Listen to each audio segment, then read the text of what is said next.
pourrait faire partie de notre ordre du jour. Merci, Monsieur le ministre. Monsieur Jean-Pierre Vigier. Merci Madame la Présidente. Monsieur le Ministre, vous le savez, nous traversons et nous allons traverser une grave crise économique. On nous en parle et vous nous l'avez précisé. Et nous parlons de suppression de 150 000 emplois.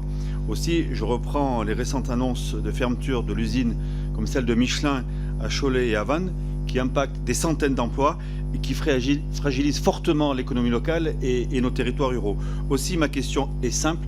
Comment peut-on anticiper des crises aussi importantes et ainsi garantir pour nos salariés un soutien durable pour éviter que les territoires entiers se vident? Je vous remercie.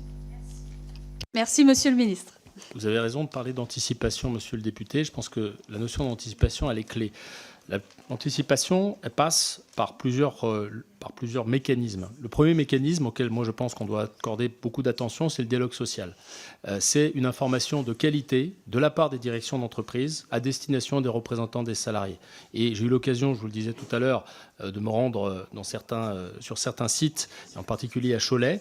Et ce qui remonte, c'est souvent le sentiment d'une grande frustration et donc d'une grande stupéfaction au moment des annonces parce que l'information sur la situation économique de l'entreprise est insuffisante et l'information, y compris à destination des représentants des salariés. Ensuite, il y a une démarche d'anticipation qui ne doit pas uniquement concerner l'entreprise elle-même, mais qui doit concerner le territoire. On le sait, il y a des territoires qui sont, parce que des filières entières y sont présentes, qui sont en risque. On a besoin d'une véritable gestion prévisionnelle territoriale de l'emploi et des compétences.